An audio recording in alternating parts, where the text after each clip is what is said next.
Shri Ram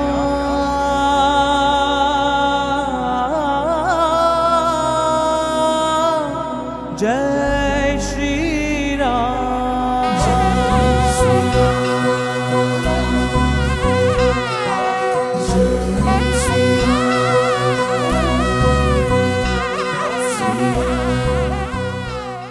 திருப்பாவையா கண்ணனை அடையணும்னு தானே ஆண்டாளே பாடுகிறாள். நேர சொல்லுகிற ஒரு பெண்ணினுடைய வருத்தம் என்னன்னு பகவானுக்கு தெரியவே தெரியாதான். தசரதா, உன்னுடைய அயோத்தியில் இருக்கக்கூடிய மக்கள் மட்டுமல்ல, இருக்கக்கூடிய மிருகங்களும் மரங்களும் கூட ராமனை விட்டு பிரிந்து துன்பப்படுகின்றன. ராமனுடைய நாமம் தான் போற உயிரை கூட திரும்ப மீட்டு கொடுக்கும்.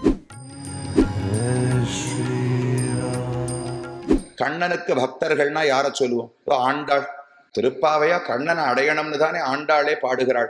ஆனா இதே ஆண்டாள் நாச்சியார் திருமொழியில கண்ணனை பத்தி சொல்லுவது பெண்ணின் வருத்தம் அறியாத பெருமான். நேர சொல்லுகிற ஒரு பெண்ணினுடைய வருத்தம் என்னன்னு பகவானுக்கு தெரியவே தெரியாதான். மனசுல நிறைய அன்பை விளைவித்து விடுவார். ஆனா அப்படியே அம்போன்னு விட்டு போயிடுவார். ஒருவேளை அவளோடு சேர்ந்து அனுபவித்தாலும் உண்மையா இருக்க மாட்டாராம். கெண்டையொன்கண் ஆழ்வார், குலசேகர ஆழ்வார் பாடுகிறார், பகவான் ஒரு பெண்ணிடத்திலே நீ 6 மணிக்கு இந்த யமுனை கரைக்கு வான்னு சொல்லி வச்சிருப்பாராம். அங்க போயிடுவார். ஆனா அவளோடு பேசிண்டே இருக்கிறச்சே வழியில இன்னொரு பெண்ணை தாண்டி போனா அவளை கண்ணால பார்த்து ஜாட காட்டுவாராம். இன்னொரு 10 நிமிஷம் அவகிட்ட பேசிட்டு உடனே வருகிறேன்.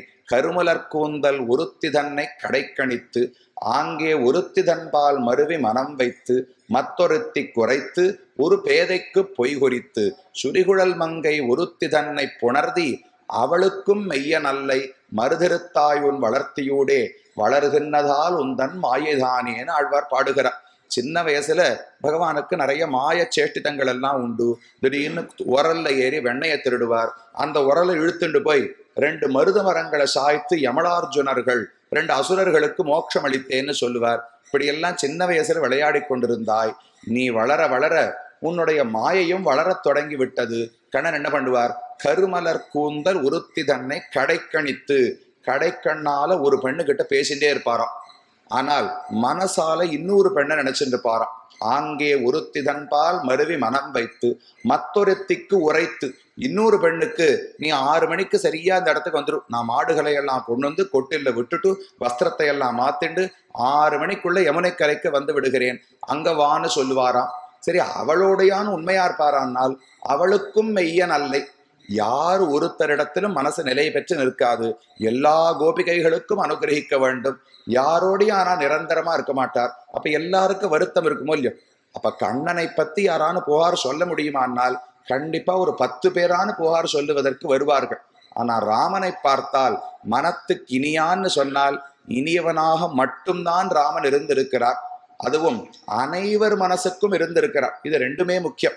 மனத்துக்கு இனியான்னு சொன்னா நாம கூட அடியனுடைய மனைவிக்கோ பிள்ளைக்கோ தாய் தந்தையருக்கோ அடியேன் இனியவன் தான் சொல்லலாம் இல்லையோ?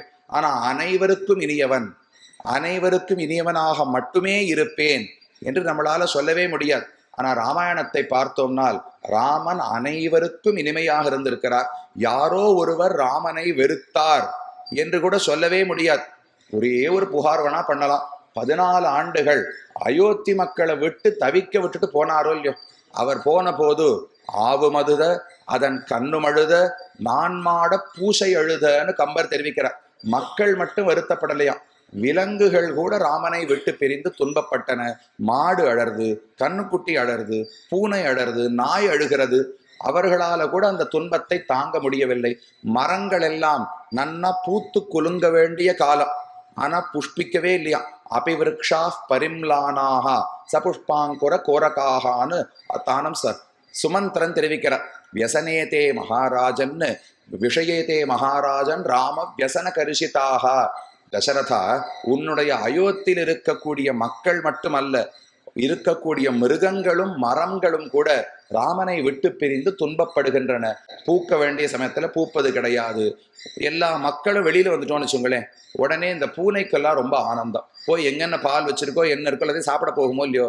ஆனா மக்கள் எல்லாம் வீதிக்கு வந்தால் பூனையும் ராமனை பார்க்கணும்னு வீதிக்கு வந்துடுத்தான். தன்னுடைய இயற்கைக்கே மாறாக எல்லாரும் ராமனை பார்ப்பதற்கு வந்தார்கள். அப்போ ஒரு தடவை ராமன் எல்லாரையும் துன்பப்படுத்தினாரோ இல்லையோ? அயோத்தி மக்கள் அனைவரும் ராமனை விட்டு பிரிந்தார்களே, அப்ப மனத்துக்கு இனியான்னு சொல்ல முடியுமானால் கண்ணனை போல விட்டு விட்டு போகவில்லையே. திரும்ப 14 ஆண்டுகள் முடிஞ்ச உடனே சரியா 15வது ஆண்டு முதல் நாள் காலை ராமன் வந்து விட்டார். வந்துவிட்டு 11,000 ஆண்டுகளுக்கு கூடவே தானே இருந்தார். புறப்பட்டு வைகுந்தத்துக்கு போகும்போதும் ஒருத்தரையுமே இந்த இடத்துல விட்டுட்டு போகல. அதனால்தான் ஆழ்வார் கற்பார் ராமபிரானையல்லால் மற்றும் கற்பரோ என்று நம்மாழ்வாருடைய பாசுரம். அவரும் கண்ணனுக்கு பக்ஷபாதி. கிருஷ்ண திருஷ்ணா தத்துவம் என்றே நம்மாழ்வாருக்கு பெயர் சொல்வார்கள். கிருஷ்ண பக்திய அப்படியே ஒரு உருவகப்படுத்தினோம்னால் அதுதான் நம்மாழ்வாரம். கண்ணனிடத்தில் அவ்வளவு அன்புடையவர். ஆனா அந்த ஆழ்வார் சொல்லுகிறார், கண்ணன் நாமமே குழறி கொன்றீர்.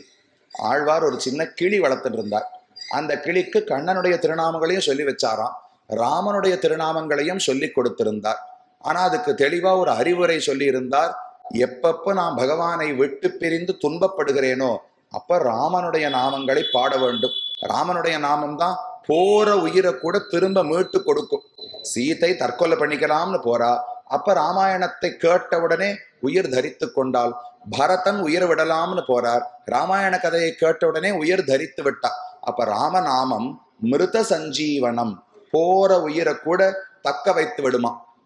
மேலும் இது போன்ற சிறப்பான நிகழ்ச்சிகளை காண இப்போவே லைக் பண்ணுங்க, ஷேர் பண்ணுங்க, மறக்காம சப்ஸ்கிரைப் பண்ணுங்க.